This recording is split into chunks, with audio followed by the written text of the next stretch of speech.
three men and a multiverse of sci-fi's finest spacecraft, but which ones can claim to be the greatest ships ever? Welcome to Space Doc Jury.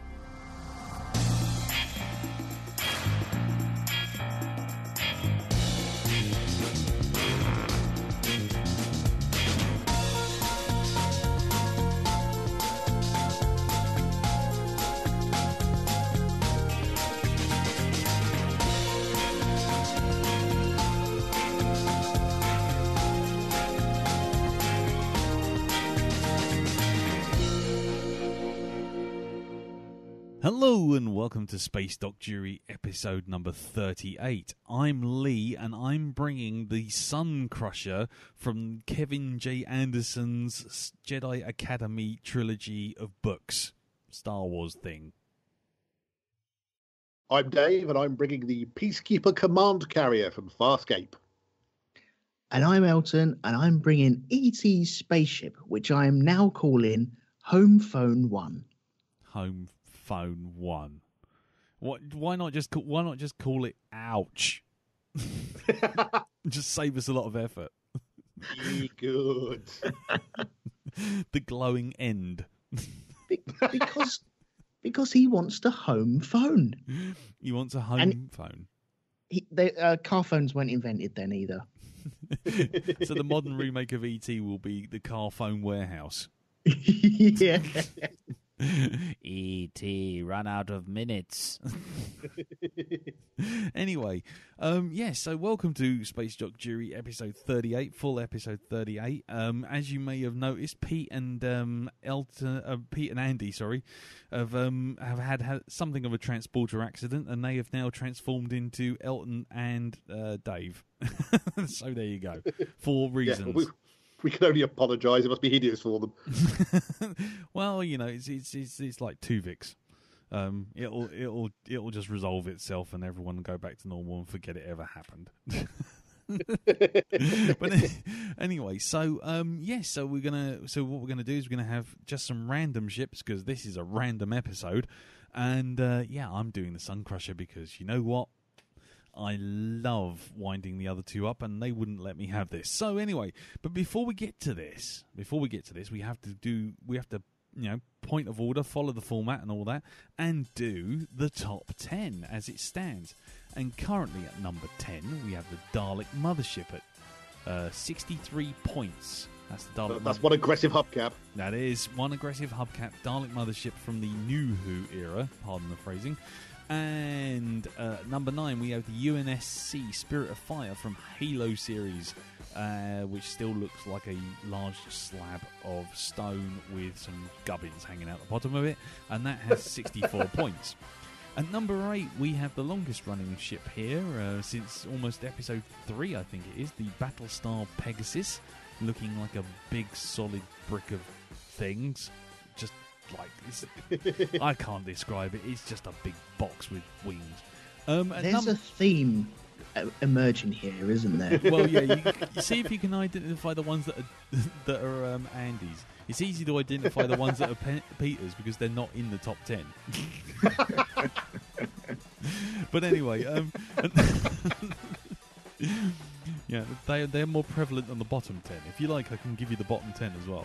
At number 6, we have the Battlestar Galactica, the Ronald D. Moore version with 65 points. Oh, at number 7, which we forgot about, was the Imperial Star Destroyer, also with 65 points. At number 5, we have Jub Jub, the Jesus ship, the Andromeda Ascendant, from the series of the same name, Andromeda, and that's sitting with 66 points. Then, as per normal, the top 4 remain unchanged. The SSD Executor, or Executor. Executor.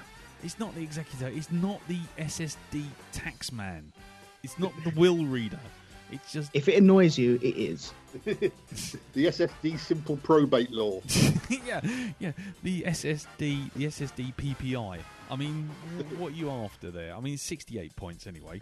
As if they wouldn't get fucking hologram PPIs on there. They'd be fucking bombarded with them, wouldn't they? Look, if you had a big bastard spaceship, would you pretend it was from the taxman or from someone who's going to cut your head off? Sneaky, sneaky. What does that even mean? Anyway, moving on. At number 3, we have the Ball Cube with 69 points. At number 2, the Vengeful Spirit, the big, long snowplow cathedral dildo of doom, also sitting there with 69 points. And finally, right at the top, at number 1, unchanged for millennia, we have the Death Star, the Death Star 1, that is, with 73 points. Do you want to hear the bottom 10 just to make you happy? Yeah, go on, let's hear the underdogs. The underdogs. Okay, right, fine. Well then, right, at the bottom 10, at number 10, we have, he says, desperately trying to get this bloody scoring system to work again. Scroll. Hold on, paste. There you go. I have it here if you'd like me to do the honours. Oh, yeah, go on then. Okay, so at number 10 with some total of 15 points is the Zygon spaceship. Oh, no. See, you got. Have more been added since? No. The Zygon spaceship is at number 1. It's the lowest of the low. Right. So okay, but number 1 then. Yes. Right. Yeah. My apologies, I'm going the wrong way, but I'm going to count up to 10. Okay. Yeah, the nacelles It's are happening flying now. off. Deal with it. The worst spaceship ever is the Zygon spaceship. The spaceship, yes. Just above it is the USM Uriga. From Alien Resurrection. Yes. So that's all 16 points. And at 19 points is the Thunder Road. Wow. From Explorers. Yes, the spaceship made out of like old fairground parts and bins is better than the Zygon spaceship.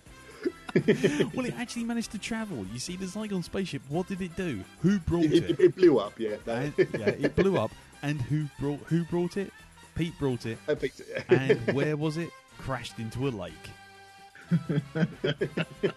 I mean, you know, there's only 4 points in it, but Thunder Road actually got into space. But if we want to talk about like ships that you brought to the table, so I'd like to throw up the Voth City ship with a whacking 23 points. Yeah. Which is also on 23 points is the ID4 Mothership.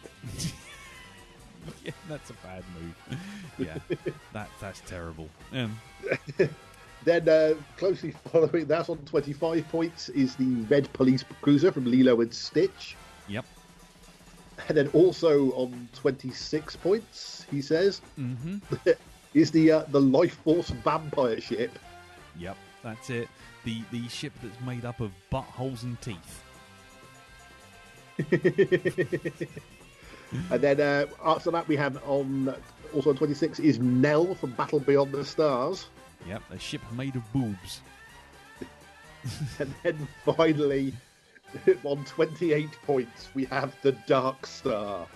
Yeah, the ship that was designed in a pancake house on the back of a napkin drawn around a shoe. Yay! How can you go wrong with that? Well, there you go. So that's the top and bottom 10. There you go. Thank you very much for that, Dave. More than welcome, sir. Right, brilliant. So that's the state of play as it is now. But will anything be added to the bottom of the list? Who knows? I think I do. I'm aiming for it. You reach for the stars, Elton. You go for it, mate. And so we had a little discussion off air before getting going, and of course we've come up with who's going to go first, and it is this week. It's going to be Elton with. Go on, Em. What was it again? What are you calling this thing again? It's called the Home Phone 1. From E.T. Yes, from E.T. Now, I am planning on trying to break into the bottom 10. I don't know if I'll actually be lucky to do that, but, you never know. I may just scrape in there. I think you know what? If I was taking bets, I would put you at evens at this point. It is pretty close, yes. Anyway, Martin wants to foil this now just because it'd be funny. Yeah, that would be funny. Okay then, gentlemen, stand by your engines. Here we go. Go on in. First off, a word of warning: spoilers.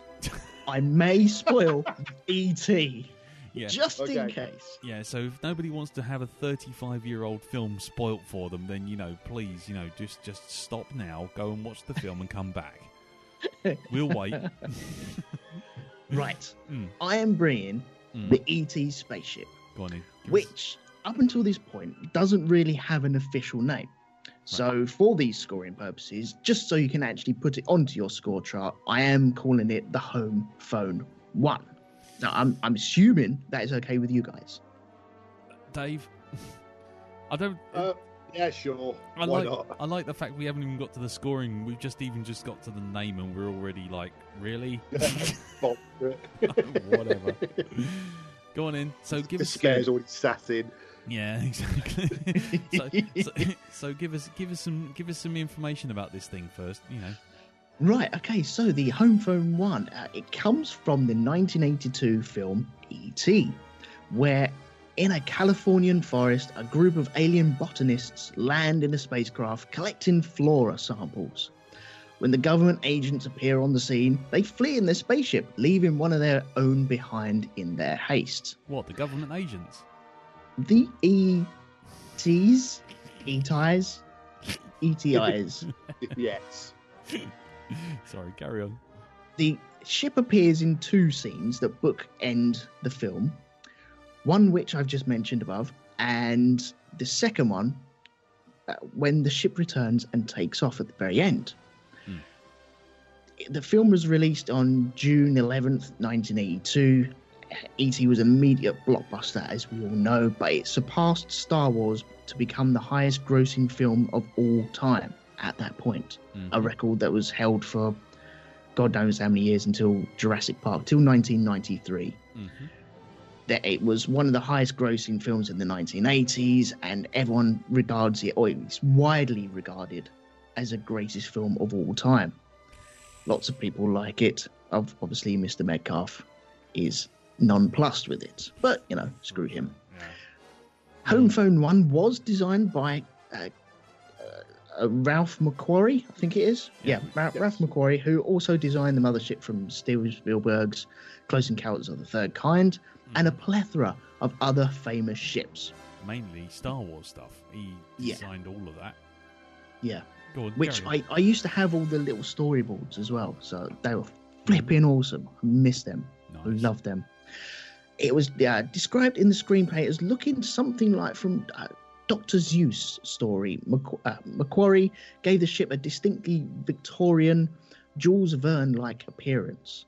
Macquarie also, from what I can find out, had 5 or 6 versions of this ship floating around until the final design was committed to.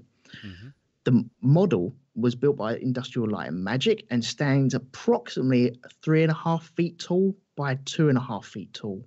Nice.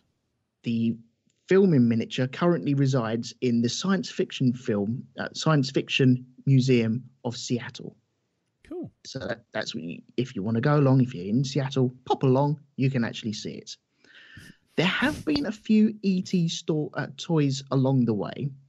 One which I did actually have myself, which was the rolling spaceship, which then launched E.T. out. Because everyone remembers that bit from the movie, don't they? Just fire him at the top.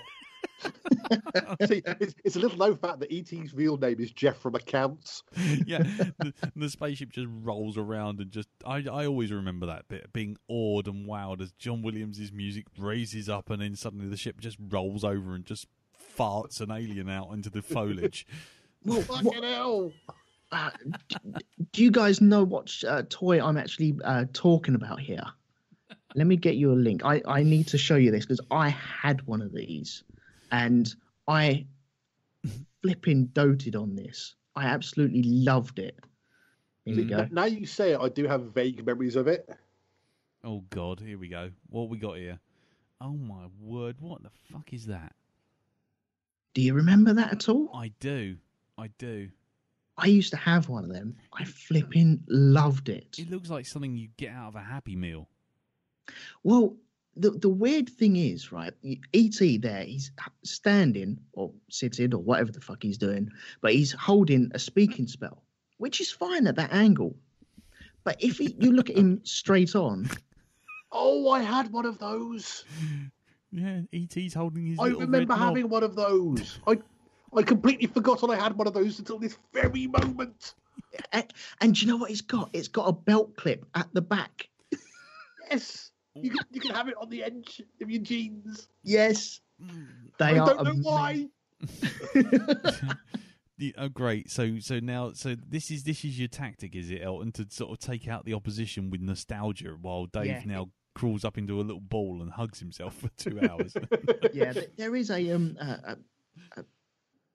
part of this scoring thing which lends to nostalgia, isn't there? I'm sure there is. I'm sure. Yeah, cool factor, I think, is about your best bet on that one. Oh, okay, fair play. But anyway, yeah, I used to have that toy. There also has been action figure and diorama sets.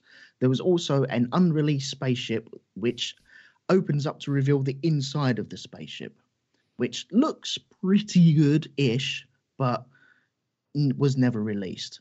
The most recent release was from the Blu-ray version of the 20th anniversary of E.T. And you can buy this big box, and it comes with Home Phone 1 in it, and the DVD or the Blu-ray sitting inside the spaceship. Now, to get the Blu-ray out of the spaceship, you have to press a button on the side. All the lights light up round the bottom, which looks quite impressive. It plays the E.T. theme song. It opens up, and you can grab the DVD from inside. Also, so it does that every time you take the disc out? Yes, it does. Yes. Wow, that get real boring real quick. The first couple of times you're like, oh yeah, and then about the fifth time you do it, oh, for fuck's sake, just give me the bloody disc, will you? Yeah, it's not. It looks shit. It really is a piece of shit. Hang on, I'm also going to drop another link for you, just so you can see what I'm talking about. You're not doing yourself any favours with any of this, you know that, Elton. I'm going for the bottom 10. Don't worry, I think you're on a winner. Oh my word, look at that. But it does light up, which looks impressive in the dark, but it looks real cheap and nasty. And I suppose from a distance it'll look nice on a higher shelf, but lower shelves, no, don't go there. It looks like a mid-90s IKEA lamp. Yeah. Like, that should not be the storage for a disc. Like, that should be like an accessory that comes with the disc. You shouldn't have to be reaching inside that to get your bloody Blu-ray out.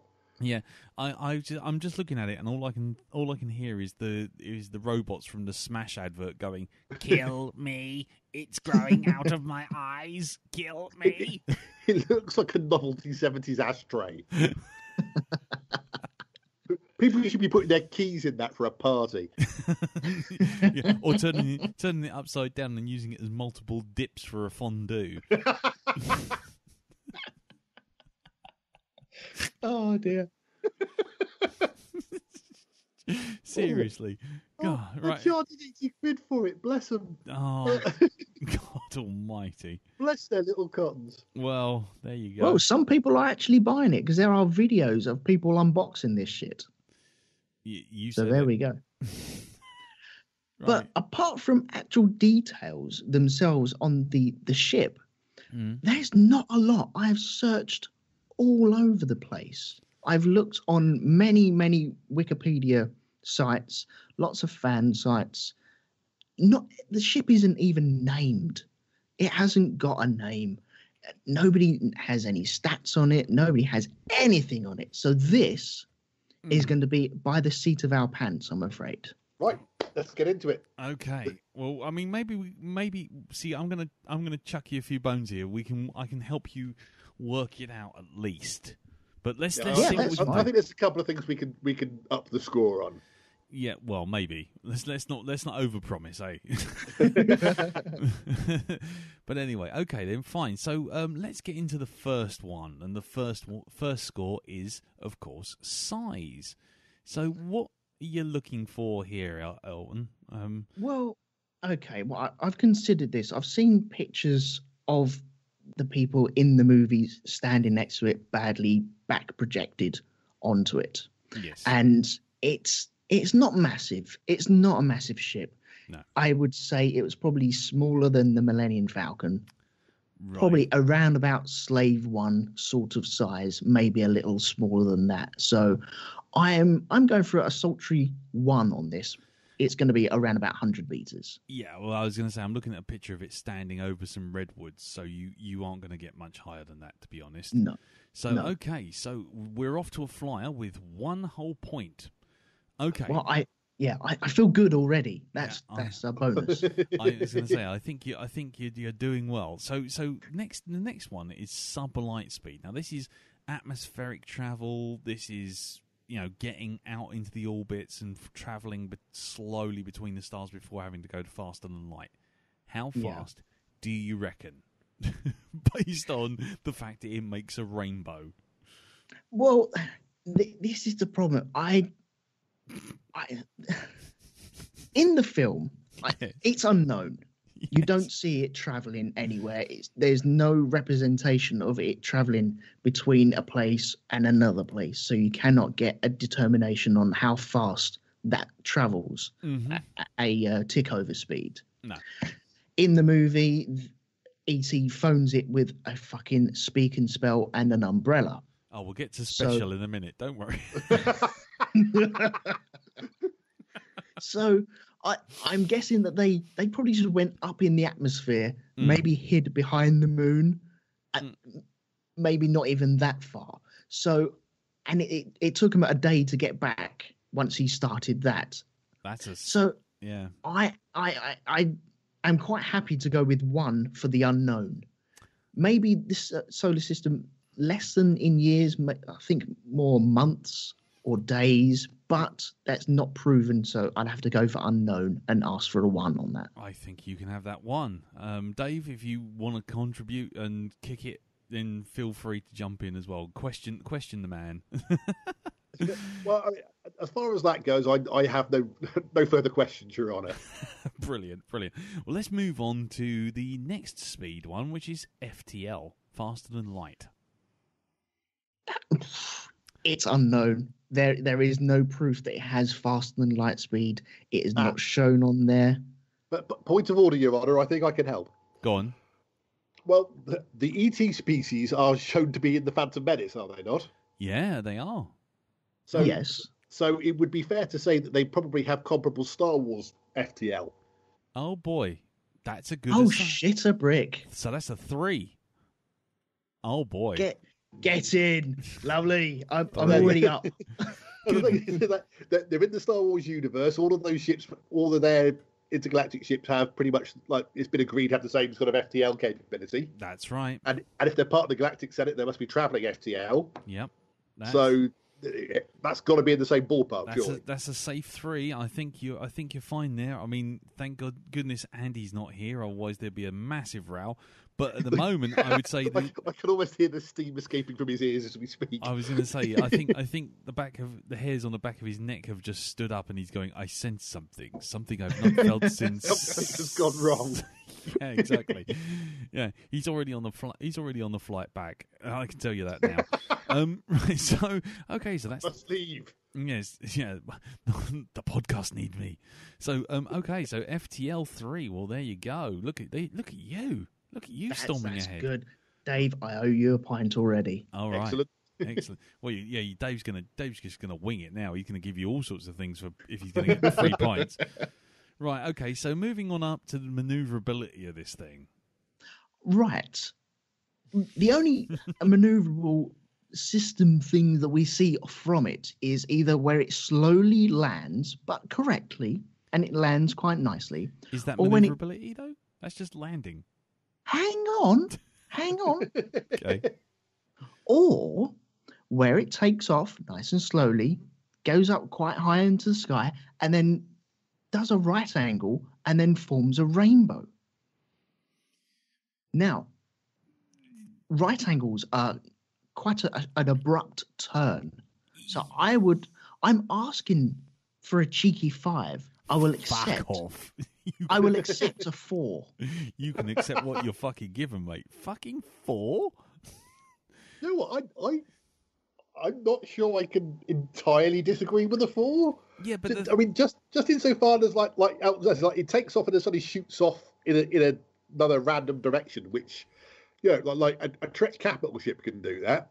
Yeah, but it does it over how many thousands of miles? It leaves the fucking atmosphere before it even slightly veers off to the left.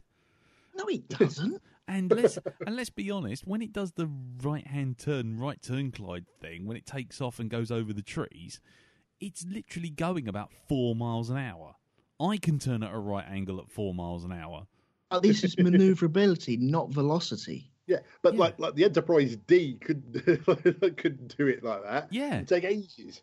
Yeah, but it can. A ship can turn at 90 degrees. It's the speed at which it's going when it does it. That's manoeuvrability. It's, a fighter plane can turn on a dime. A White Star from Babylon 5 can turn on a dime at high speed and basically not kill the people inside. But you're talking about something doing literally kind of an arsehole sort of trundling, reversing into a car park space. No, but it does fly up and then immediately zoom off in a right angles direction. No, let's put it this way.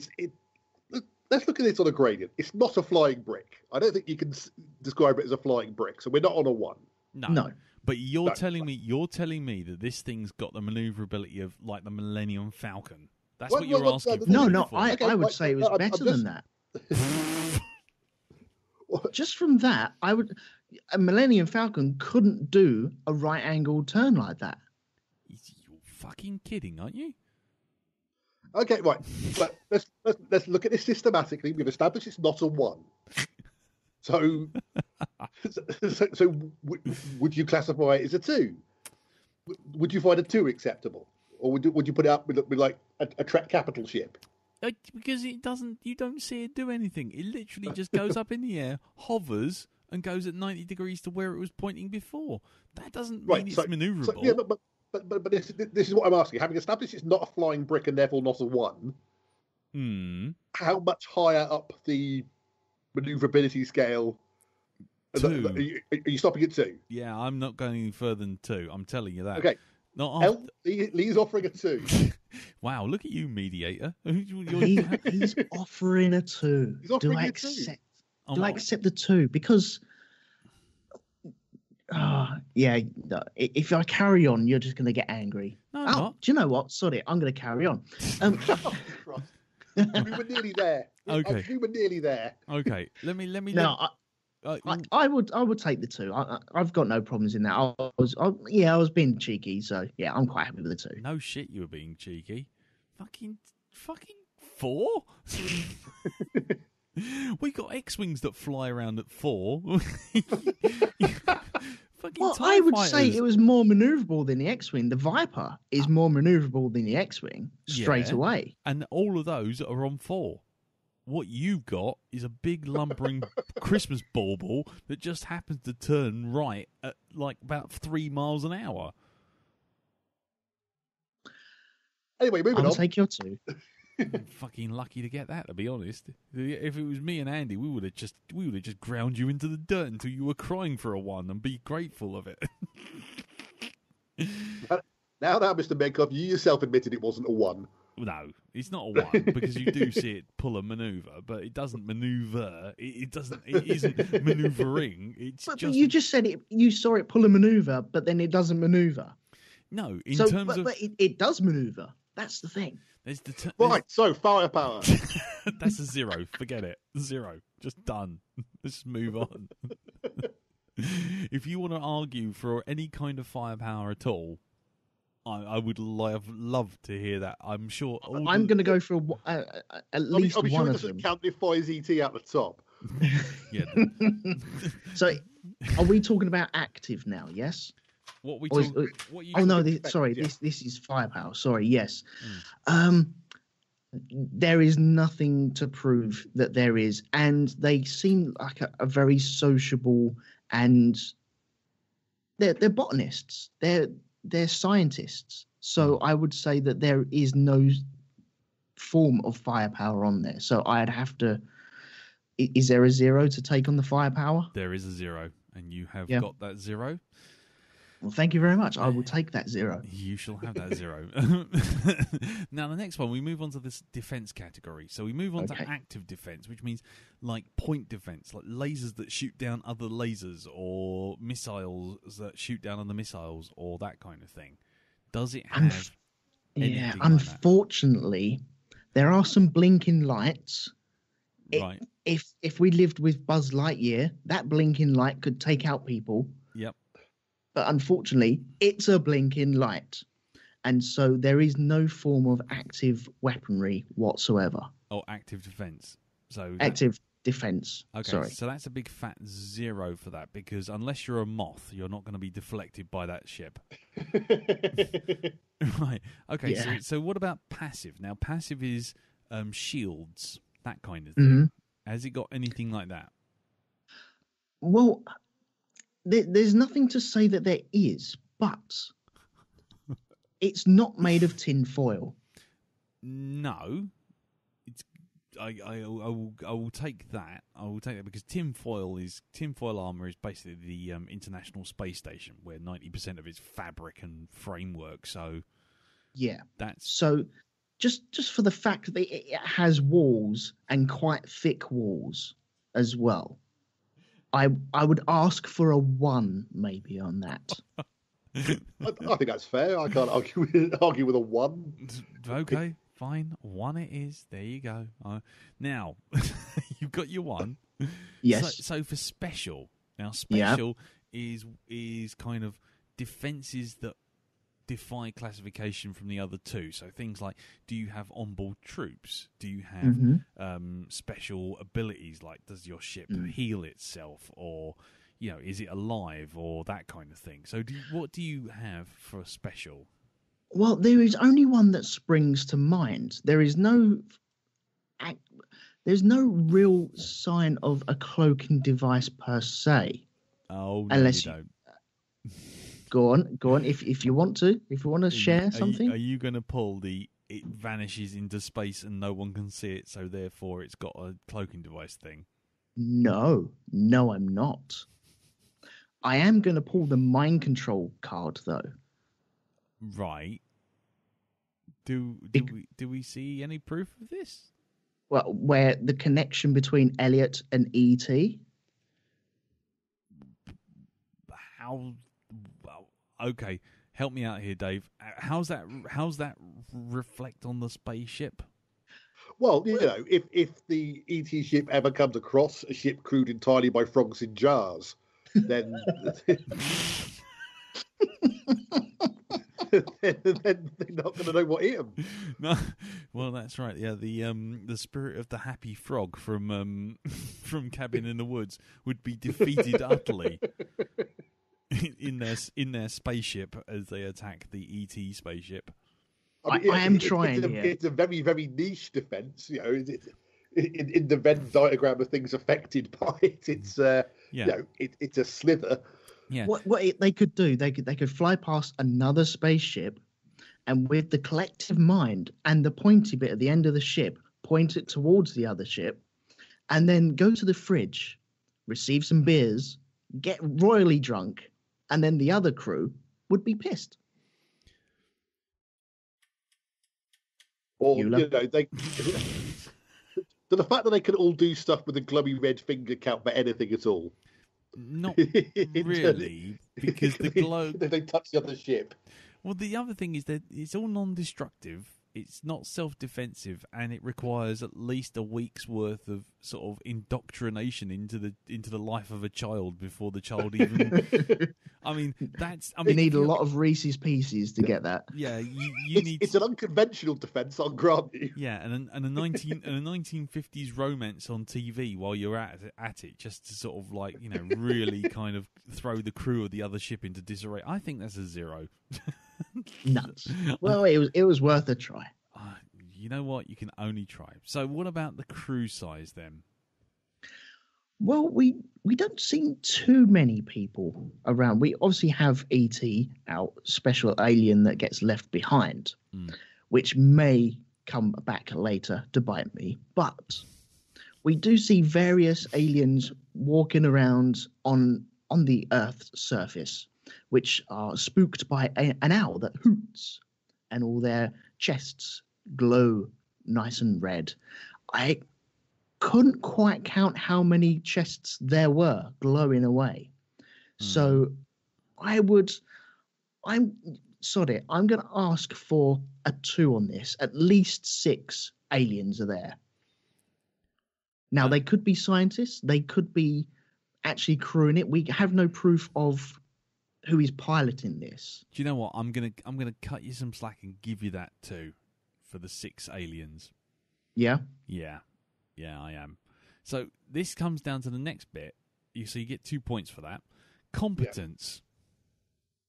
Yeah. So with competence, just to remind everyone, the competence is basically how well they do their job on the spaceship and how well they act in terms of heroics and general things. So basically what we're talking about here, just to give you a scale, the Red Dwarf people and the crew of the Dark Star get 0 because they're idiots. Yes. Whereas video game heroes, where you're in control, get 4, and an average crew gets 3. Transformers and Romulans always get 2. And if you got some legendary crew, like a sort of Han Solo, sort of Starfleet crew, Captain Kirk kind of thing, you get a 5. Okay. So where along that scale? Oh, and if you're in the USS Voyager, you get -50. But which is only right and just. Only right and just. And if you're in Independence Day and you can't virus check your own hardware, you get -10. So, where on that scale do you think E.T., the E.T. spaceship, populated by people who leave their crew behind just because they don't want to get chased by an owl and a man with some keys? How do you think? Now, I would like to see that it sits around the average crew size, because on a 3, because I feel one of their crew has wandered off a little too far. Now, doesn't make him that competent then. That doesn't make him competent, but the crew as a whole, they realize what is going on. They understand that, okay, we can disappear and maybe pick him up at a later time. And they get out of Dodge protecting their mission, and their mission is to look after the Earth. Their mission was to come down and help us along the way and tell us that we're making mistakes. Really? Where did you get that from then? That's from the book. What? What? That's from the book. What book? The book of the film, Lee. Oh, right. How silly of me. The book of the film. Yeah. The one that you put the record in and you listen to it at the same time and it plays a little noise that tells you to turn the page over. How dare you? Yeah. Has a Thomas the Tank Engine version if you turn it over completely, yeah? Yeah, that's the one. Yeah. Oh, gotcha. Yeah. Right, okay. Yeah. Okay, so it's in there. So they've come to Earth to save us, have they? Yeah, they've come to Earth to see what we're doing to the planet. They are botanists, and they are here to protect the planet and to take us on a different course. Well, fucking good job they did of that. Well, fucking hell. They're botanists. They weren't expecting owls. They weren't expecting keys or, And you of all people should know what bastards owls can be. Absolutely. But the thing is, they landed in a place which was very quiet. They know that there's going to be other creatures around there. They're just on the heightened alert for anything that could go wrong. They're near a populated area, which we all know from the film. And so they are protecting the mission and thus the human race by leaving their man behind for a later date. And so I feel they're not idiots. They've clearly made it down to the planet quite safely. Obviously, they got tracked down there. They got found, but they didn't fuck up their mission, did they? Well, they and did. While E.T. did get left behind, he does, use the local, more primitive technology to find a way of signalling his ship. He finds a means of hiding and someone to look after him. Yeah, that's not totally incompetent. Yeah, he settles down. He finds someone to hole up. He signals his crew, and until then, he does his best to survive. He digs in like a good soldier. A good soldier? You just said he was a botanist. Like a good botanist. I mean, I hate to bring this up, but if you're a botanist and a biologist, to not be aware of the fact that there's about 1 million trillion human beings scouting around and various animals and flora and fauna, I think it makes you a pretty crap botanist. What do you think, Mr. Owl? Oh, he's not. He's not. He's not here. Oh, I see. Hold on. I think he was. He's got a sore throat. Anyway. No, I'm standing fast on a 3 for this. I think it is an average crew. I don't think there's anything really diminishing from this crew. Apart from the fact they left their mate behind. They could have just waited. Which was protecting the mission. Which was the mission is far more important than one life. So why did they bother coming back then? Because he realised he was still alive. They'd left him. They mourned him. They'd lost a colleague, and then the joyous news that Jeff from accounts was actually alive. Yeah, I was going to say I still maintain that he's actually like some sort of janitor. And they're like, oh fucking hell, do we have to go back? Yeah, because otherwise we have to fill in forms and everything. Oh, he's like the Mac Damon of the E.T. world, isn't he? Yeah, he just gets left on Mars and goes, well, fuck. I was going to say, you can almost imagine everyone else getting back on the ship and going, oh, he's not here. Oh, what? Which one? The one who's only got a vocabulary of like 3 words. Oh, the one who just sits there all the time. Oh, you mean the boss's son? The one who just the work experience kids run off again. Yeah, exactly. Donald Trump Jr.'s off. Oh, well, let's not go back. Oh shit, he's signalling us. Oh bollocks! Did that get into the log? Oh fuck. Okay, fine. We have to go back and get him. Oh yeah, shit, and they turned. No one said they had speaking spells. They turned the ship around, which is quite manoeuvrable as well. Fuck off. It didn't have to do like a 3-point turn or nothing. No, it was a beep, beep, beep, beep. Oh, shit. Not that we could see. Okay. So what score do you want for this thing? I'm asking for a 3 because that is an average crew. They don't do anything utterly stupid. They're not a legendary crew either to speak of. I know that for a fact. But they're not Transformers either. No. Okay, Dave, what do you think? What do you think? I mean, in fairness, if 2 is Transformers and Romulans, like the crew don't crash the ship at any point. Oh well, there you go. That's true. Fair enough. Like, the ship remains intact for the duration of its mission, which is one of the reasons why Pete has never brought this thing. Okay. It lands and takes off safely. Yes, it makes it into space at least once. Yeah. Right, okay, so we're moving on to the exterior. This is the model work, the look of the thing, the design. What do you think? Between 1 and 5. Okay, well, this can be varied, I feel. This is pure down to taste on the exterior. It's whether you really like it or not, whether you do like Christmas baubles or not. And I'm pretty sure everyone likes Christmas baubles. Well, this is also the quality. This is also the quality of the this is the quality of the model as well. So yeah. I'm getting there. I'm getting there. Okay. All right. Just thought I was helping. I thought I was helping. It is built by Industrial Light and Magic, as we know, and it's the realization of it for the exterior is there are some really nice shots, especially when it's moving through the trees. Now, it could be it's a nice effect moving through the trees, but I'm not going to ask any more than a 2 for this because there's nothing really exciting about it on the outside. It does look nice. I think it looks well, but there's a lot of room for improvement on this.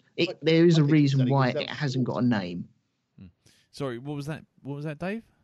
I think he's selling himself short, to be honest with you. Yeah, I was going to say, I think the model itself and the way it looks and the quality of the model work by ILM was very, very good. Right. I think what you're mistaking it with is the cool factor, which is going to score badly on. But the actual effects of the thing and the way it's realised, the way it looks on the outside, I think is really well done. It's got the same vibe as the old Close Encounters kind of ships, and yeah, it has. Yeah, I just get worried because they use that shot where it's coming down through the trees, and maybe that is hiding something of the model. But that's neither here nor there. It's just what does the ship look like, and how good is the model work that made it, and so not how cool it looks or what's dodgy about it. That's the cool score. This is more just like, is that a well done model? Is that a nice design? Is it well executed, or does it look like someone's just drawn a piece of paper and just dragged it across the screen on a piece of nylon wire? Right. Well, okay. Well, yeah. Some of the shots are really, really nice. Some of them are not as pretty as what it could be. But right. Okay, I'll settle for a 3 on that. If you want to bump it up, you're more than welcome to. I don't think it is top of the line. No. I don't think it's absolutely perfect. Okay. But I'm quite happy for a 3 on that then. Okay. What about you, Dave? What do you think? I'd be willing to bump it up to a 4, to be honest with you. I mean, this is ILM in the 80s, in their heyday of model work for this sort of thing. And I mean, like, whatever else you may think about E.T., the ship looks really good. Yeah, I was thinking much the same. I mean, I'm willing to actually bump your score up to a 4 on this one, Elton. Okay, I will take that 4. You can have that 4. You take it. You take it. Now, interior... Slag. Interior, on the other hand, might be a completely different kettle of fish. So, what do we see of the interior, Elton? A shiny white light. That makes it a big fat 1. 1. Yeah. there's no argument. I'm sure there is. No, don't try. Just save everyone and yourself a lot of time and embarrassment. 1 shiny white light from the rear of E.T. There we go. There you go. Big white bounce board. So, okay, moving on to science. How scientifically accurate do you think this ship is? One being away with the fairies, and then sort of like moving on up to 5, and then where it's like, even our friend sort of was it Tyson, whatever his name is, wouldn't be able to sort of pick holes in it. So right, yeah. No, go on. Sorry, go on. It's cool. Go for it. Sorry. With the science, I think the zeitgeist of alien visitation. Yes. It bounces around that sort of area. It is the cliche aliens land and they are friendly type thing. There is no science really around it, though. No, we do have magic plant-loving aliens that can bring things back from the dead with Reese's Pieces. Yeah. There's no... It's almost away with the fairies. Yeah, I think you're on us. Yeah, I think the fact that it's even on the ground is probably about as scientifically accurate as it gets. So, I mean, we can give it a 1, I think, using my skills of just saying, well, at least it has gravity. So we're moving on to cool factor. Now, in terms of cool factor, you've got 4 points. You can go between 0 and 4. Then after that, there's 3 points for Dave and 3 points for me for the cool factor. So, how cool do you think this spaceship is between 0 and 4? Okay, this is clearly not a cool ship. It is not an uncool ship, though, I think. And where I get that from is it's not an explorer, which is very uncool in my opinion. It is not the booby ship. I can't remember what that was called though. Nell from Battle Beyond the Stars. Yeah. That it's much cooler than that as far as I'm concerned, but it's nowhere. It doesn't really touch anything from Star Wars as far as I'm concerned. I am going to put myself at a 2 for this. Okay, so 2 for that. What about you, Dave? What score are you going to give it? Between 0 and 3. 0 and 3. Honestly, it's a nice enough design, but it's been a long time since I've seen E.T., and it wasn't until I saw a picture of it that I was kind of reminded what it looked like. Yeah. So, I mean, and so while the model work is well executed, it doesn't stick in the memory. It's not a particularly memorable ship, I don't think. No. So, I suppose it'd have to be a 1, really. And I feel a little bit harsh because it feels like I'm kicking it when it's down, but No, that's fine. it's not especially cool. No. I was going to give it a big fat 0 because I think it's about as cool as a Christmas bauble. And one of those cheap shit ones that you get out of like Primark or something like that, or the pound shop. The safe ones that don't even smash. Yeah, the ones that are actually like a solid lump of rubber that someone spray painted with glitter. Those 1970s ones with the bits of like twine wrapped That's round. That's it. Yeah, they couldn't afford proper wire.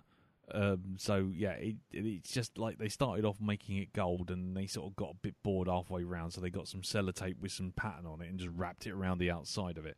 It's a bloody horrible looking ship, I'll be honest with you. So I'm going to give it big fat fuck all. Really? Okay. Yeah. I am surprised on that. I am. Why is that then? I don't know. I think it has got nice touches on it when it is landing. It has all the lights that pop out and face downwards. Yeah. The movement. It's got a nice idea about it. It has got the quintessential alien visitation to it. Yeah, I mean, the thing with cool factor is it's a purely personal thing. It's just, did you find it cool? Yes. And did you find it cool? No. Well, that's it. It's the only subjective score out of the lot. Well, the others have to be compared. But, if you don't like it, you don't like it. So, there you go. So, E.T. Home Phone 1, fuck's sake, I can't believe we're calling it that, has a score of 22 points. 22 points. Congratulations, Elton. You're in the bottom 10. You are excellent. You are in the bottom 10. In fact, you're in the bottom 5. So there you go. Even better. There you go. Between the Thunder Road and the Voth City ship. Yeah. As long as I beat Thunder Road, I'm happy with that. That is good. No, Thunder Road is actually 1 point shitter than yours. So there you go. So yeah, so you're actually 1 point less shit. See? So Dave, do you want to reconsider your cool score again? Just knock that one off. So there you go. So that's the first one down and dusted. Blimey. Normally we have the whole episode done by 52 minutes, but here we are. Right, thank you very much for that, Elton. So that's the first ship for today. That's right. These next two are going to clip right along and be fine. Oh yeah, I'm sure there'll be no problems with these ones. No, not a problem at all. Right. Well, now it's time to move on to the next one, which is mine, which is the Suncrusher. This is a Star Wars spaceship. Yes.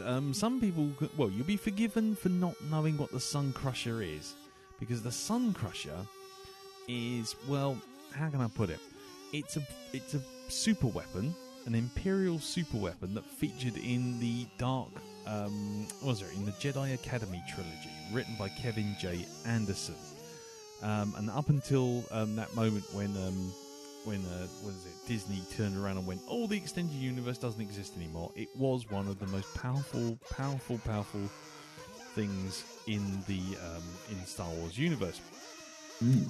I'll read you one quote. There's only one thing more dangerous than a Dark Jedi, and that's the Dark Jedi behind the controls of the Suncrusher. The Suncrusher was a nearly indestructible craft that was no larger than a starfighter, but was capable of unleashing destruction on a magnitude that dwarfed even the Death Star's capabilities. Unlike the Death Star, which destroyed individual planets, the Suncrusher could destroy an entire solar system by causing its target star to supernova. The key to its near invincibility was a layered quantum crystalline armour, a material so strong that it could perfectly repel even laser shots from a Star Destroyer. Han Solo once was able to ram the Suncrusher straight through the bridge of a Star Destroyer, the Imperial Star Destroyer Hydra, without taking any damage at all. During a skirmish in the Maw, which was a secret facility where the Death Star was until Rogue One was apparently built. The Maw, by the way, was basically a cluster of black holes, and there was like a dead spot right in the middle, and that's how they managed to build a Death Star, because you could build it right in this dead spot and then find your way out, and no one would dare go near it. So that was the whole point. Very clever. Yes, the Suncrusher even survived a glancing blow from the Death Star's super laser, which would have destroyed any other ship it touched. The Suncrusher took some engine damage from the blast, however, but it was only which was its only weakness. But it was still able to fly. The Suncrusher was also equipped with a normal hyperdrive and designed to slip unnoticed into a system, fire its weaponry, then escape before its presence was detected. The Suncrusher's primary weapon was 11 energy resonance torpedoes. Each torpedo contained a plasma charge that, when activated, was able to destabilize a sun and be fired at near light speed velocity into it. Upon impact, the torpedo would bury into the star's core and make the core unstable, initiating a chain reaction that forced even the lowest mass stars to go supernova. The star would then be ripped apart by an explosion, sending waves of energy and radiation out across the solar system, destroying every planet and life in all of its path. The Suncrusher could obliterate entire systems in mere hours. Once launched into the star, it was impossible to stop the impending supernova. The Suncrusher was built by using funds diverted from the Death Star 1 project by Grand Moff Tarkin. It was a super weapon that he was developing on the sly. And it was assigned to the Maw installation Admiral Natassi Dala, a female Imperial officer who was also Tarkin's, shall we say, lady friend. Unknown even to Emperor Palpatine, this thing was developed. And, it was quickly forgotten after Tarkin's death at the Battle of Yavin. However, a team of Imperial scientists led by Qui Zux, God almighty, Star Wars names, never do it drunk. Qui Zux continued their work in complete isolation and completed the thing 11 years after the Battle of Yavin. It was then stolen by a nascent Jedi who was one of Luke Skywalker's Academy students called Kip Duron. And when they stumbled across the installation, they stole the thing. And, the rest was history. I won't go into the entire story of the whole thing because it ends up... But, Kip ended up destroying a number of systems. The Caridia system, He just went fucking nuts. I got a Suncrusher. Yeah. I'm just going to start destroying solar systems. He did. Way! And he was influenced by the spirit of Dark Lord Exar Kun. And so he became another Dark Jedi, and he had this thing at his power and just went running around the universe, basically blowing shit up. It's like a teenager on an 18 to 30 holiday, really, isn't it? Exactly. Eventually, he was, basically he was almost about to destroy the Millennium Falcon, and then when he realised what he was doing, he surrendered to Han, and to redeem himself, Kip had to destroy the Suncrusher. He destroyed it by basically throwing it into one of the black holes, along with the Death Star prototype laser weapon. So there you go. So he survived by escaping through a little message pod, suffered some serious injuries, and he survived. But there you go. So he was a Dark Apprentice. But anyway, let's get on to reviewing, to rating this thing. It's a very, very, very small ship. I'm going to put the link so you can see what this thing looks like. And I'll just go through this There's the link. So it's an ugly looking ship as well, but let's worry about that in a minute. The thing is 13 meters tall. It's not very wide or long, it's tall. So it's 13 meters, which is a 1. Nice and simple. Nice and simple. It also is has sublight speed, which is comparable with usual Star Wars things. So that's a 2, as I understand it. Yes, a 2. Sort of just being able to fly between planets, but take a couple of hours to do it, sort of thing. And it has Star Wars FTL, which is a standard 3. So this is all good. 3 was that 4? I thought that was a 4 Star Wars FTL. Hold on, let me just check the scoring. FTL. Jump Gates and Star Wars Hyperdrive 3. Yep. My apologies. There you go. No worries. Right. Okay. The next one, maneuverability.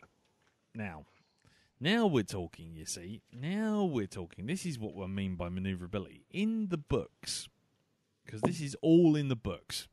This and this is. It's very easy for you to say it's all in the books. I know. Go and read it. I'll wait. This thing manages to maneuver through the entrance to the maw very easily, and that's basically a tiny dead space of between about 20 black holes all rotating around each other. So it's barely big enough to fit the Death Star through, but this little fighter can just kind of whiz through. So it's got fighter speeds and all that kind of stuff. So I'm going to go for a 4 because it's a fighter craft. Yeah, I don't think there's any argument on that, because it is such a tiny little fighter vessel, really, isn't it? Yeah, I mean, I can dig up the little sentences about it, but it's not going to prove anything because everyone's just going to go, yeah, okay, whatever. but essentially, it is it's very hard. For example, Han Solo was trying to chase it. He couldn't keep up with it or keep it in his gun sights when he was trying to bring it down. So I'm going to go for a 4 on that one. Any arguments? No? Well, I'm just going back over the old scores, and would you say it's comparable? Its maneuverability would be comparable to Slave 1?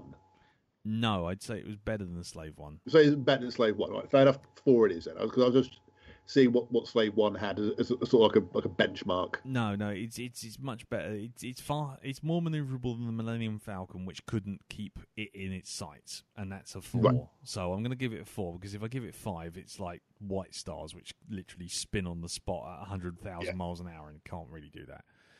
Okay, fair enough. Yeah, just crossing the T's and dotting the I's on the way. Lovely. Yeah, pull me up on all these things, because I'm sure that everyone's going to turn around and start trying to change these scores as soon as we go to the pub at Christmas. Right, so then the firepower. Well, I think it's kind of writes itself, doesn't it? Yeah, I think this one kind of fills the blanks in. It's a 15. It can destroy an entire solar system with a single shot. I don't think you can get much better than that. No arguments from me on that one. Cool. Okay, well, then we move on to defense. Just for the record, it's already past the E.T. ship. Yeah. Well, in fairness, it probably would have gone past the E.T. ship just on the firepower alone for the most part. I mean, let's be honest. Conspiracy. But it gets better. Because active defense. Yep. Is essentially like its powers. Well, firstly, we have one rule that any maneuverability over 3, active defense gets a 1, because it's using its maneuverability to defend itself. But for passive defense, as I said before, it could take a shot, a glancing blow from the Death Star. It can smash through Star Destroyers. It can take turbo lasers, direct hits, and have no effect. So that is a perfect shield. Yeah, I can't argue with that. That's a What's 5. it covered in? Dried Weetabix? The most Yes. impervious material known to man. Yeah, Either that or Nintendo plastic. Yeah, exactly. Well, it's a combo. You see, it's Weetabix coated around a SNES controller. it literally is. It's the only thing that can crack diamonds with a single blow.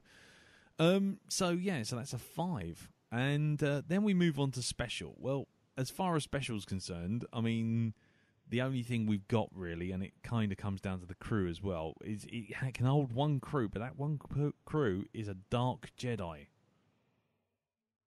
Well, yeah, I mean, was it always pilot? Because you said like Han Solo flew it at one point. So, well, yeah, fuck it, bollocks, shit. I was hoping you noticed that bit. Bollocks. Anyway, yeah, like it doesn't come issued with a Dark Jedi as standard. Yeah, you press it. Here's your Sunkiller and here's your Dark Jedi to drive it. Yeah, well, Where should we go, Parker? You press a button, it just sort of flops out of the cupboard just behind the it's like the autopilot from Airplane. Exactly, just inflates. Inflatable Dark Jedi just pops up into position. Yeah, you got 2 options. You got 2 options of voice. You got Palpatine or you got Peter Serafinowicz. You can just like flick between the two. Right. Okay. Hold on a second. So then we move on to crew size. Well, that's definitely a 1 because it only has 1 person in it. Yes, that's right. So that's cool. And I take it it's only just got 1 seat in there as well. It literally, you stand up in it. You stand up. It so hasn't even got have seat. a chair. No, it doesn't even have a chair. I mean, you see how it is looking at the picture, which it makes it, for those of you who aren't looking, obviously, it looks like something you'd use to make a hole for seeds in your garden. It looks like one of those things you put in a bottle of wine to keep it fresh. Yeah. It looks like a wine stopper. Exactly. So you get in through the lid at the top and you basically stand up inside it. Right. Or the chair at least has you standing upright. So the lid is kind of like a hat. Yes. Yeah. Okay, that works in Cool Factor. Yeah, I bet it. I was going to say, I don't think it's going to do very well in Cool Factor, but we'll give it a try. Now we're on to the competence. So the crew, there's only been 2 crew members. One was Han Solo, which automatically goes to 5. But then we have this other guy, this Dark Jedi, who basically bottles it after he's destroyed like 2 solar systems, and then is going to kill Han Solo, but just can't because reasons. So, Right, so I sort of think flying. I mean, like this is the kind of ship that anyone can pilot. I think if you've got a spaceship that can destroy suns, you don't necessarily have to be particularly competent in order to be quite feared. No, that's true. Like a toddler at the controls of a tank would be just as frightening. You know what I mean? Yeah, that's very true. So what you kind of suggesting then, Dave? I don't know. I'd say splitting the difference. Say, I mean, yes, Han Solo was in there, but yes, I don't know, maybe a 4. Okay. What about you, Elton? What do you? Yeah, think? I wouldn't go for legendary because I feel with the Han Solo thing, he also had Chewbacca to make that legendary crew. Right. And so that is the crew that makes it legendary. And just removing and put him in there, I'm not saying he's a bad pilot. I think he's a superb pilot, but that wouldn't work in a one-person ship unless you had like a Wookiee really spooning you hard behind you. Yeah. Yeah. Phrasing. We're not doing phrasing anymore. Yeah. No, we're doing phrasing. Yeah. Spooning the Wookiee. Well, anyway. The second album from Solo. Euphemism. I wouldn't go for a 5. I would be quite happy with the 4 on this. Okay, that's cool. And Dave, you think 4 is cool as well, yeah? Yeah, I'm happy to go with a 4 on that. Cool, excellent. Right, okay, well, realisation is going to be a bit of a toughie because everything that we've got is literally pulled from the text, and then people have been making images of it ever since. So there's no real physical models, and there's nothing really floating about that we got apart from fan art, basically. There's a lot of specs and technical drawings of yeah, cobbled together. Exactly. There's lots of that sort of stuff, but there's nothing really. Now, the only other literary one we've ever done was the HMS Fearless, which had a score of 1 because we had nothing to reference it with. So I guess really that's the case here as well. I guess, isn't it? Because I kind of see the point of calling it one because you've got, but I suppose it comes down to reading the text and is it well described? Is it, I mean, clearly there is enough in its description that people can pull together fairly consistent drawings of what it looks like. Yes. So I think there's that. Like clearly the description of it is descriptive enough and evocative enough that several people have gone away and drawn it, and it all looks kind of the same. Yes, that's true. So I think you could make an argument for a 2, just insofar as it's it's clearly described well enough that people can replicate it. Mm. Okay, I'll take that. I'll take that too. I wasn't expecting a 2, but that's good. I'll take it. I'll definitely take a 2. Again, I'm sure I'd put it in grey if I were you, because I'm sure that'll be argued. Well, it's funny. It's funny you should mention that because my fellow space dockers, Peter and Andy, who are variously scattered around the world, I sent them a little message saying that we were doing this, and then after about 2 seconds, Peter's already just sent me a message back saying, "I feel a trip to the pub to change a lot of scores coming on." He just wants a trip to the pub. Come on. Well, in fairness, yeah. I mean, okay, let's move on to the interior. The interior is never described. I mean, it really isn't. I mean, beyond the fact we know there's a chair and they stand up in it, I mean, it's really not very well described at all. So, I mean, I think it's a 0 because you never really see it. No CD players. No, you don't really. You don't even know if he uses a joystick or a steering wheel. Just that it just says, like, Kip pressed the buttons and the controls and flipped to, pulled a maneuver with the ship. It's like, move the furry dice out the way. Yeah, exactly. So, yeah, I'm afraid. I mean, as much as I don't want to, but it's definitely I think it's a 0 because we really have no idea what's in there apart from a seat, which we kind of. Well, yeah.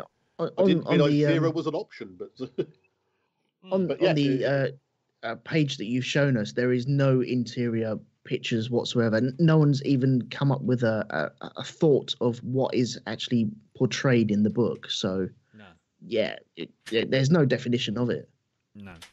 Yeah, sorry. As my argument for the exterior ups it, I think the same argument makes it a 0 for the interior. Yeah, I think so. I mean, by the way, just in case anyone is curious, 0 for interior is definitely legal, seeing as there'll often be a spaceship where you don't see the interior at all. You just see something flying past. So, There you go. Science, then. It's got a torpedo that can blow up a solar system. I mean, we're in sort of Andromeda Jub Jesus ship territory with this thing, aren't we? Really, very, very, very much so. Where was Andromeda Jub Jesus ship? Where was that? I can't even find it now. Oh, there it is. Somewhere near the top. Yes, it had a 1 for science. Andromeda. What does Star Wars stuff normally get? Star Wars stuff normally gets a sort of 1 or a 2. Just simply because Star Wars can be a bit sort of away with the fairies. You got magic wizards on board spaceships that can travel between galaxies. Yeah, I think I can safely back a 1 for this in terms of science. Okay, cool, lovely. I think I'll be able to sleep at night. Yeah, I don't think you're going to get angry Star Wars fans knocking your door down for that one. No. Okay, so then it's on to the cool factor. So, guys. I've got 4. You've got 3 points each. I'm going to give this because I think it's a cool ship in terms of what it can do, but I don't think it looks very cool. So I'm going to sort of balance it out with a 2 points. Now, you don't have to give it any points at all if you don't think it's cool. But I'm just giving you that option. Or you can give it as many points as you like. It's purely subjective, how you feel about it, just looking at it. So, okay, Elton, Dave, do you want to go first? Go on in, Dave. After you say if you have an opinion. Okay, yes, I do actually. Go on. When you first showed me this, I honestly thought, what the fuck? I don't understand it. Now I'm reading more about it, hearing more about it. Kind of like it now. Yeah? I like the interpretations of what we got in front of us here. Yes. Although it does look like a massive lid. It reminds me of the dude out of Spaceballs, Dark Helmet. Oh, God. In his safari gear.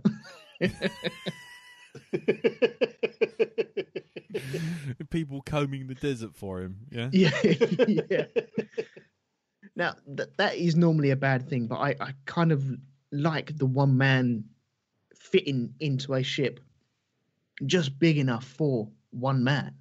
I like that idea. Also, where was I going to go with this? I had something. Yes, right. The ship that's portrayed in front of me as well.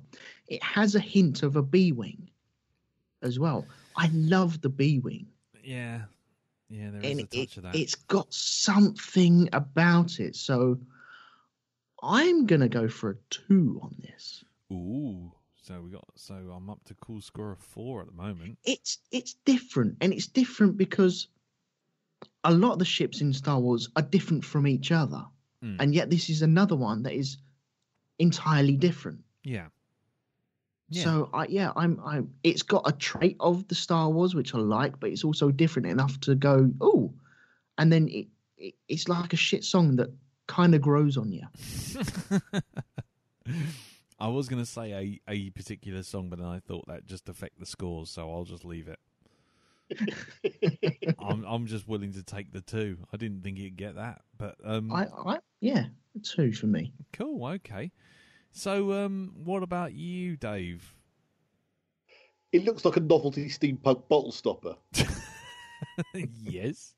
It looks like a Roomba with a full dust bag. A parachuting Roomba. Yeah, Nice. it looks like a flying saucer with an erection. And I've always hated the B-wing, so Someone once described it to me as it looks like Optimus Prime's butt plug. I'm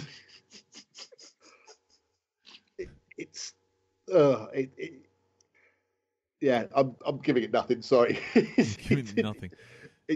It looks rubbish. Mark it 0. Mark it 0. Exactly.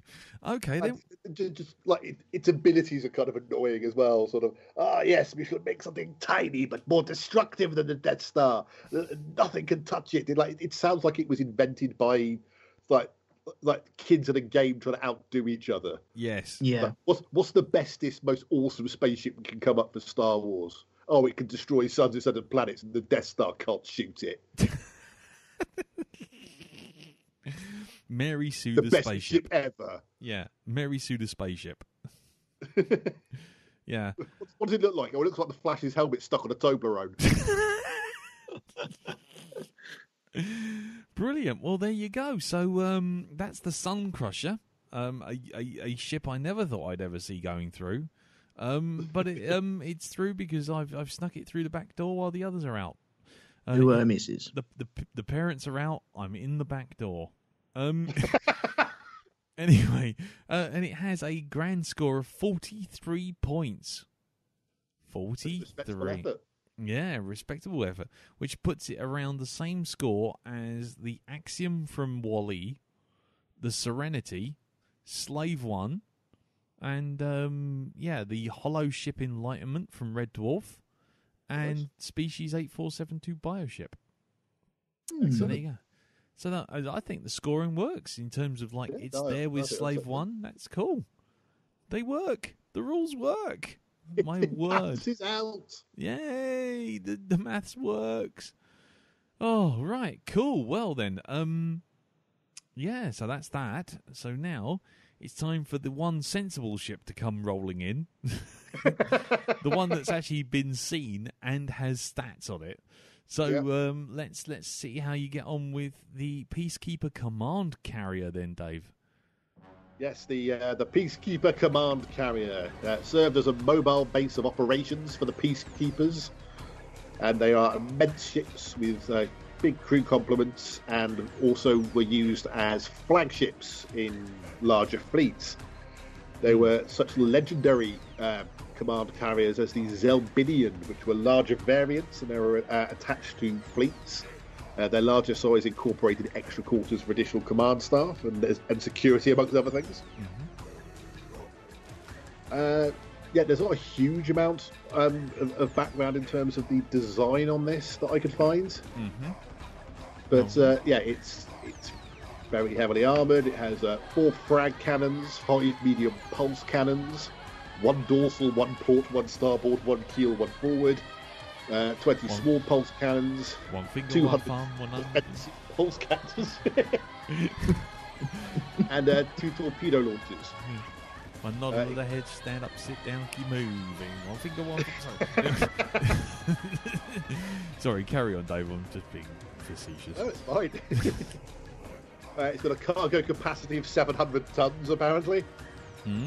Nice. And it also carries shock troopers and a variety of support craft, which I will get into when we get there. Oh, good lord. Right, okay. So yes, but command carrier, here we go. Here we go. Okay, well, I've actually got some stats here as well, so I'm looking at this, but I'm going to just send this through to you just so we're all looking at the same page. But well, anyway, while you're doing that, can I just ask a question about the cargo capacity? Yes. If you can carry 700 tons, once you're in space, what does that weigh? The same as 700 tons of feathers. Oh, well, no. If you have 700 tons of feathers and 700 tons of bricks, the bricks are heavier. Oh, absolutely.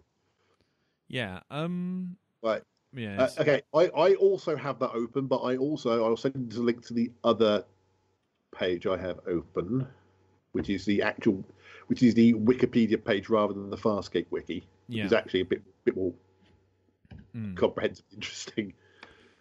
Right, okie dokie. Okay, got it. So we're Lovely. singing from the same song sheet. Yep, yeah, that's cool. I was trying to look up the lengths because Farscape, as Farscape often did, just makes some shit up and calls a length something. Right. Yeah, you know, like the old Battlestar Galactica. I have this covered. Oh, cool, excellent. Right, well then go for it, sir. Okay, so the length.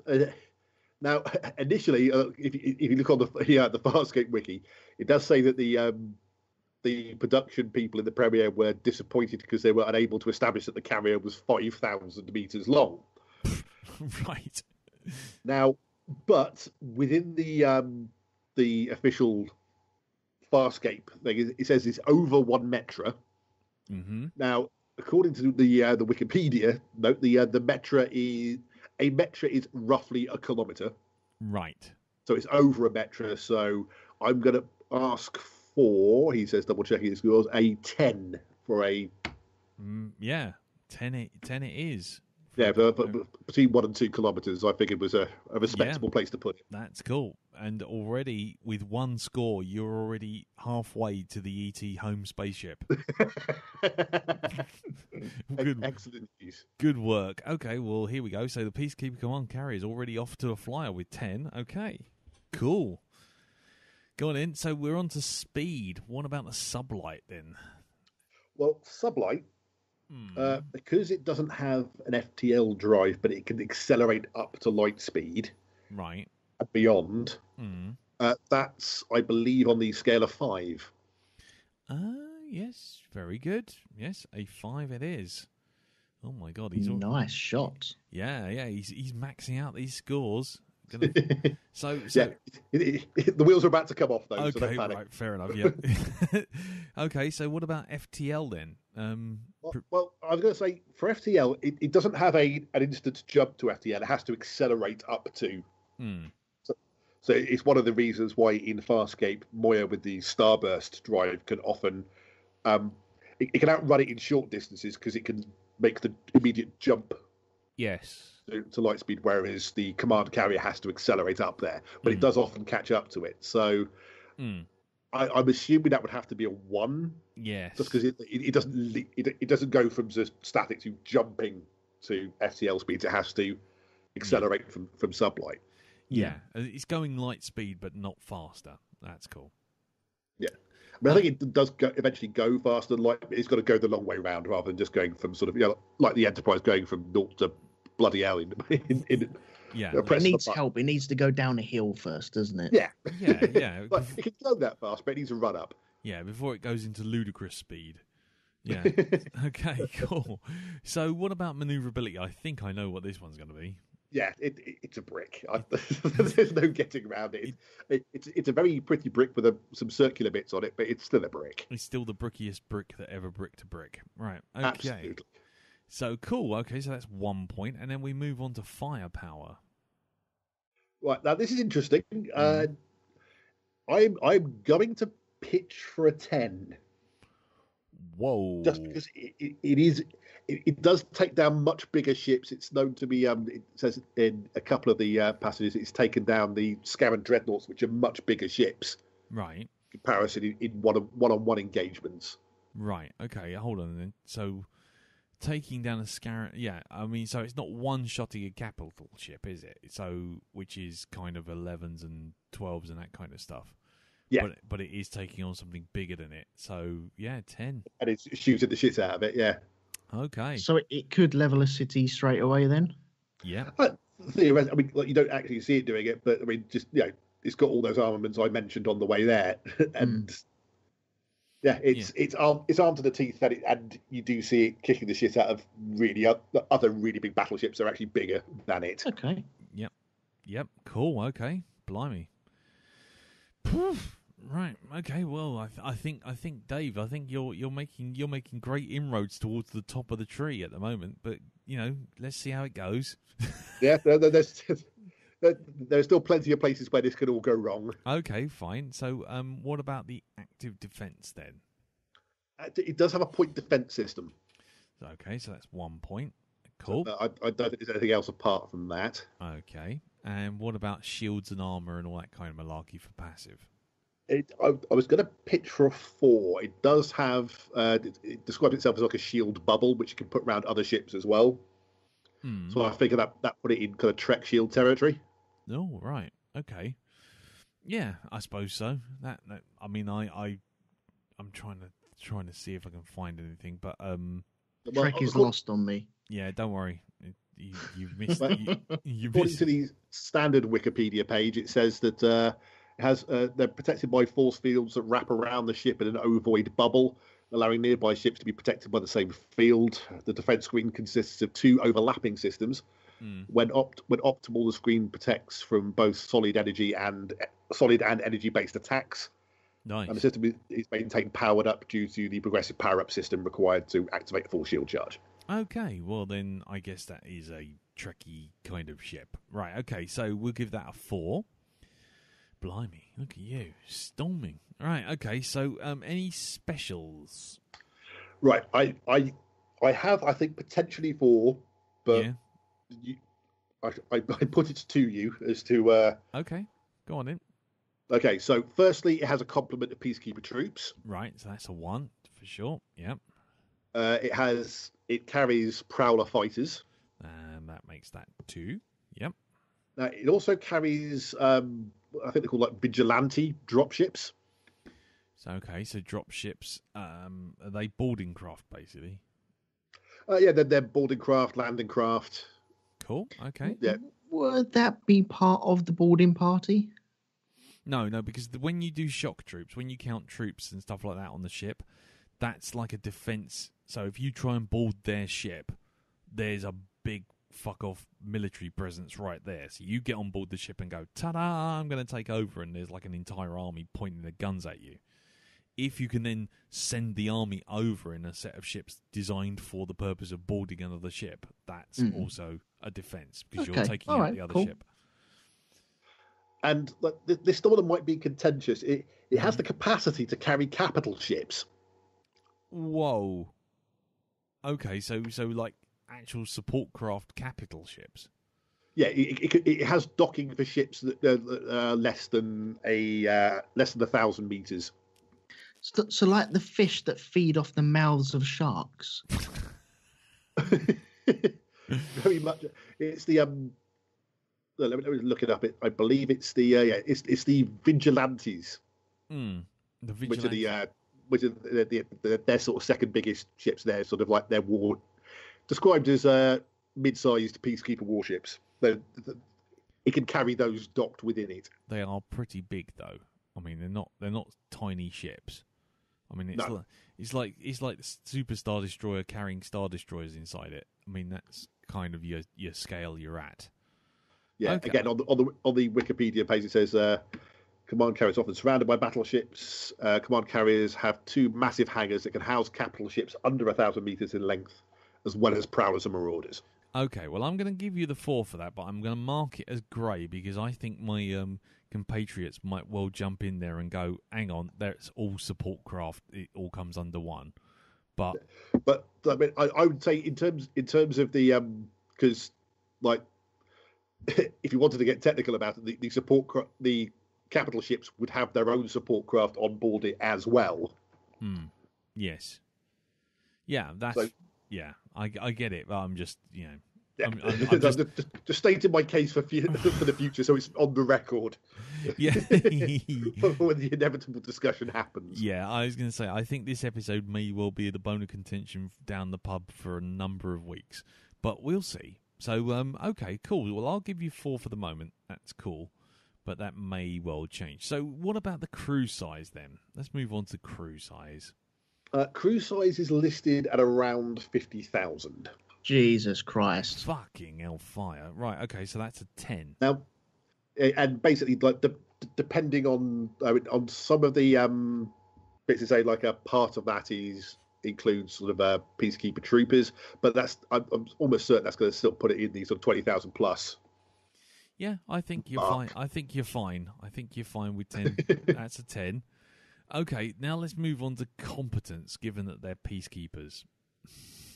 Right. Well, competence, I am pitching for a 3, just because I think on the ground in battles, I think we see that the peacekeepers are actually very efficient, but their commanders are usually nuts. Yes. So it's sort of like the competence of the ground troops kind of cancelled out by the the gibbering insanity of their commanders. Yeah. I think evens out to a 3. Okay, fair enough. I was going to say I wouldn't have gone higher than a 3, to be honest, considering some of the peacekeeper guys I've seen in various episodes tend to be uniformly rubbish. But but yeah, no, I'll take your point. I'll give that a 3. I'm happy with a 3. I take it you've not seen any of this, Elton. Oh no. Right. Well, let's move on to exterior then. The exterior of these ships. Exterior, I was going to go for a 3. I think it's probably middle of the range TV CG. Like it doesn't look awful, but it doesn't look sort of like top end either. No, I go along with that. That sounds fine. I mean, are you looking at pictures of this, Elton, or I'm hunting them down now. All I've got is the Farscape wiki and the tiny little picture there. Let me send you the link to the image search. Hold on. Yep. Oh. Right. Here it comes. Ooh. Ooh. Oh, okay. Yeah. It's an interesting look. Yeah. I think it's safe to say. But Farscape CG was never top end by anyone's measure. And I knew that going in. Yeah. I mean, 3. I'd accept a 3, but I wouldn't go higher. Well, yeah, I wouldn't have the temerity to ask for higher. What about you, Elton? What are you thinking? What do you think of it, looking at it? It looks like a flying gun from certain angles, but it also looks like it's got handles. Yeah, It looks like the Men in Black logo from some angles. Yeah, and there's various various shapes to them as well. Am I right in thinking that? Yeah. There's multiple versions of it. Yeah, it's not the prettiest. No. I would venture on maybe a 1 bordering a 2. Right. Okay. Yeah. I think actually. Yeah. I'm looking at 1 or 2 pictures from an episode called Family Ties in season 1, and it looks terrible. But I tell you what, I will. There's a couple of other pictures I'm looking at, and it looks quite nice. Yeah. I think it's a bit harsh to judge any series ship based on how it looked in season 1. Yeah, well, no, that's fair enough. That's a fair point. I mean, I'll tell you what. I'll split the difference. I will give it a 3. However, I will also say that again, I will probably grey this one out because I have a sneaking suspicion. That much pub discussion will be had about this. I know at least Mr. Palastides may have an opinion on this. Yeah. What sort of time frame are we talking for season 1 then? When was that? That was before Katie was born, so we've got to be talking about 15 years ago now. Right. Yeah, about 15 years ago, I suspect. Yeah. Okay, so 3 for the exterior. What about the interior? The interior, you do see a lot of sets for it. Yeah. You see bridges, offices, engine rooms. So it's not like you only see like a couple of rooms of it. I was gonna try and pitch for a 4. But just good comprehensive TV sets. Good comprehensive TV sets. Yeah, that's what it says on the scorecard. Yeah. Okay, but is it a good TV set? Could you provide me with an image that backed that up? Because I'm sorry, but Dallas had good TV comprehensive sets as well. Hold on, let me see if I can find some interior pictures. Yeah, because the ones I'm looking at look like someone started making Metropolis, then got bored about halfway through, and then decided to make the Emperor's Throne Room, then run out of money. Yeah, the picture I've got here. I'm just going to pull this picture up. Oh, great! Now it's turned into a tiny little thing. That's no good. This stupid bloody thing. Okay, copy this image. I'm just going to paste it straight into the chat. Control V. There you go. So, I mean, it's a better set than most. I mean, it's certainly better than some of the the rubbish stuff that we've had for Stargate. Sure. So what would we give that? And I'm trying to find a Cylon mothership as well, because that was another one. The base star was crap. Oh God, yeah. Do you remember them? That was a bad idea. Yeah. Cylons. Where's the Cylon base star? Where's it gone? Anything's disappeared, or have we not done that yet? And them command centers that are standing up there, they've got a massive tripping hazard on them. You wouldn't be able to get away with them nowadays. Well, I will say health and safety violation. I will say this though: this may be an early episode, but the Cylon base star had an interior of 4, which I disagree with entirely, and I'm now greying out. So, but given that it did have an interior of 4, I guess you could argue a 4, but. I mean, personally, I'd be happier with a 3 because it's just kind of okay. It's not Nostromo, and it's not Next Generation where you can see a ship interior and you know exactly where you are within the ship. It's just random rooms. Well, I knew I was taking a bit of a punt with it. Yeah. By going for a 4, so I am happy to be negotiated down to a 3 on that one. Okay, cool. So it's worth asking. It's always worth asking. You get nothing if you don't ask. Exactly. So what about science? Where are we with science? Well, not high. Right.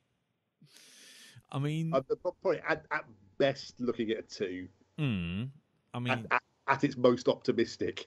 Yeah. Well, what makes you think 2 then? What does it do which is particularly scientific? I mean, I would take the point that it has to accelerate up to light speed, and rather than just have an engine that just fires it off in a straight line at a high speed without turning everyone into paste. It has to sort of build up to that. I'm trying to remember off the top of my head now what some of the other stuff it does, but the thing is, if needs be, I'll accept one because I can't back it up much more than what you've already mentioned. So okay. I know I'm on shaky ground. I'll tell you what, I'll give you 2 out of deference to the fact that it doesn't do anything crazy. It doesn't have like cloaking devices or, pull maneuvers with a 20-mile long ship at, sort of high speed or any of that sort of stuff. Or just having a quick look and see what other things that have a 2. So they've got the Imperial Star Destroyer, the Axiom, the Deredex Warbird, Shinzon Scimitar, the home one from Return of Jedi, the Galactica. Yeah. Which, I think it's on a level with those. Cool. Well, then 2 you shall have, sir. Then you shall have a 2. So then when we move on to cool factor. So you got 4 points. What are you going to spend on this ship? Well, I mean, I think it's fairly cool, but it's not. I acknowledge that there are a lot cooler things out there, and there are other sort of ships in Farscape which are cooler as well. So, I think in all good conscience, I can't give this higher than a 2. I think. Oh, okay then. So, in all fairness, yep. Well, yeah, I could just try and beef my score up, but I couldn't look myself in the mirror. Okay. Well, I looked at it and I think it's quite cool. I've got 3 points. I'm willing to give it 2. So that's 4 points to cool. What about you, Elton? I'm always suspicious of ships that have massive voids in them. Okay.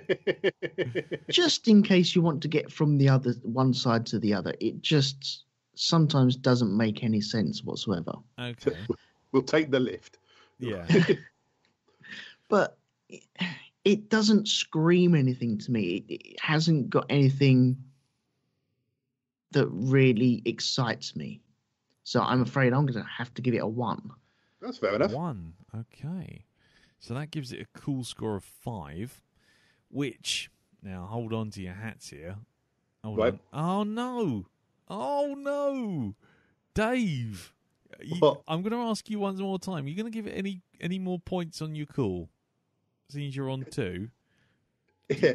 If it's going to have a significant effect on the score, then I suddenly find it very cool.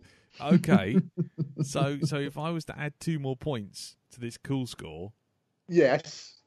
Right, okay. Because I think that if it's going to knock something else off, I find that very cool indeed. Well, yeah. If you give it your full 4 points of cool, not that I'm influencing you, but it appears at number 10 in our top 10. Yes! Knocking the Dalek mothership right off. In which case, it's the coolest ship that ever cooled. I don't care if I can't look at myself in the mirror anymore. I've got a ship into the top 10. You have 64 points for the Peacekeeper Command Carrier. There you go. So it's sitting at number 10, having ousted the Dalek mothership from New Who. Oh, there's going to be letters. Oh, there'll be letters. There's going to be drinks in the pub. Yeah, I think drinks in the pub for sure. They'll be right here, right now. I am a winner. They'll be dancing in the streets tonight. Yes. So there you go. Congratulations, sir. 64 points for the Peacekeeper Command Carrier from Farscape. Yes. There Excellent. you go. So very pleased with that. Well, you should be. You should be. So, well, there you go. Well done. And I suppose we just do a quick rundown. So again, just to reiterate, the winner this week with 64 points was the Peacekeeper Command Carrier. In second place was the Suncrusher from the Star Wars Jedi Academy books with 43 points. And way down there, somewhere was the E.T. Home Phone 1. Jesus Christ. Carphone Warehouse 1 with 22 points. With 22 points. Achieving exactly what I wanted to achieve. We got something in the top and bottom 10. Yeah, I think we're all winners tonight, guys. I think we can all look each other in the eye and not have any shame. I might actually have an amendment for one of my scores if I'm allowed to do that live. Well, normally you're not, but go on in. What were you going to say? And we'll consider it. Go on, as soon as it's a special episode. I think it might work because in the FTL part we turned around and said that it has Star Wars, but we didn't go back and do that for the sublight. And so we scored it a 1 because it was unknown. But if it's in the Star Wars thing, then that was brought up earlier on, and it should be a 2. But in some cases, sublight in Star Wars can be variable. Your Star Destroyers can go really slowly, and your Millennium Falcons can churn along at 100 miles an hour faster. So, yeah, we got no score on that. I'm afraid, no change on that one. I'm afraid. I mean, you know, good effort, but no. in a nutshell. Right, that's it. I'm off. That's it. Yeah. Well, that's it. I'm putting everything down. I'm going. That's it. That's Bye-bye. it. I'm out. That's it. Peace I'm out. off. Right, he's gone. Oh well. Well, there you go. Well, that makes the next bit easier. We was going to ask about touting your wares. So, Dave, would you like to promote some of your some things you appear on and what you do? Certainly. You can hear me every month on Twice as Bright, Half as Long, which is a podcast looking at short-lived TV shows. We're just coming to the end of a viewing of Star Cops. Yes. Yes. And you can also see my writing over on my blog, which is the Probert Report. Right.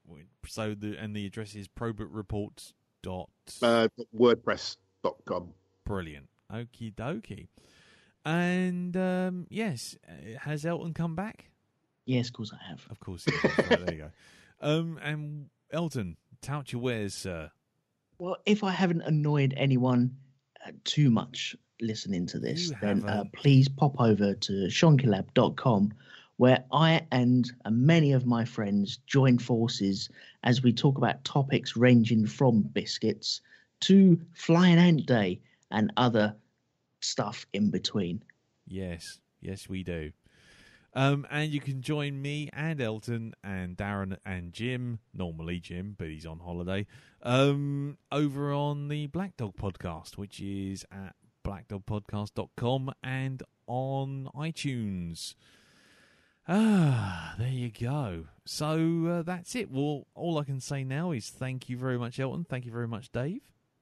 Thank you. You're welcome. Good episode. Good effort all round. And and I look forward to hearing the responses of my fellow my fellow Space Doc jurors once this goes to air, and you'll probably be able to hear Andy scream from New York. But I fully expect the Peacekeeper Command Carrier to be regraded so it's in the bottom 10 by the time he's I suspect its status may go up as well as down, bit like shares. Take him around the back of the barn for a punishment beating. Exactly, a sock full of coins. So I think your ET ship will stay exactly where it is, Elton. If I'm honest,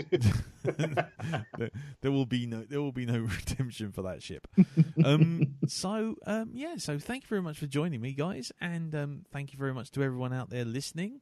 And we'll see you all next time for another full episode and a mini-sode. I won't tell you. Well, basically, I'll tell you what we were going to do, so we can go back onto the normal timeline when Pete and Andy return. Now you're going to have to help me out here, Dave. I was going to do Talon from Farscape. Okay. Andy was going to do Atlantis from Stargate Atlantis. Right. And then now Pete's said this thing, and I wrote it down, and it's from the City of Death from Doctor Who, and I best took it as, well, I've written it down as Shagger. Oh, yeah, I can see what you've written it down as, and that's not it. Shagger's Jerker ship. Yeah, no, that is the. He's referring to the Jaggeroth spaceship. The City of Death. The Jaggeroth spaceship. Okay, yeah, fine. You'll be interested to know it explodes 5 minutes into the first episode. Well, there you go. I'm not. I am both shocked and yet not shocked.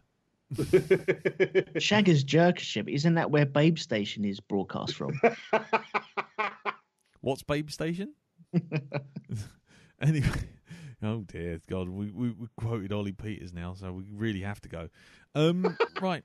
Okay, well, there you go. So, Shagger's Jerk-Off ship, and then Talon and the Lost City of Atlantis will all be here for our next full episode. So join us for that, and then till next time, thank you very much for listening. Thank you again, Elton. Thank you very much thank you again, Dave, and we'll see you all next time. Tatty, bye. Ta-da. Bye-bye.